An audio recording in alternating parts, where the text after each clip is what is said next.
அப்போவே டைரக்டும் பண்ணி நடிக்கவும் செஞ்சுருக்கீங்க. அந்த சேலஞ்சிங்கான விஷயத்தை எப்படி சார் ஹேண்டில் பண்ணீங்க? அப்போ நான் ஓடிட்டே இருந்தேங்க, எனக்கு தெரியவே இல்லை.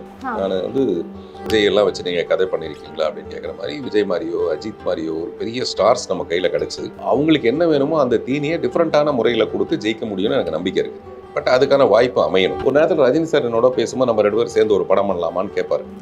அப்போ நான் நினைப்பேன், ரஜினி சாரை வச்சுட்டு வேற என்ன கைண்ட் ஆஃப் ஃபிலிம் பண்ணுறது அப்படிதான் நான் யோசிப்பேனே தவிர இதை அப்படியே காசாக்கலாமா நான் யோசிச்சது கிடையாது. நான் புதிய பாதை 2 மறுபடியும் நானே பண்ண போகிறேன். 2025 அதே படத்தை நான் ஹீரோ. காதல் அப்படின்னா ஜெமினி கணேசன் சாருக்கு அப்புறம் ஒரு பயங்கரமான ஒரு ஹைப்போட ஒரு சிலிர்க்க வைக்கக்கூட தன்மையில சொல்றது எனக்கு தெரிஞ்சு நீங்க தான்.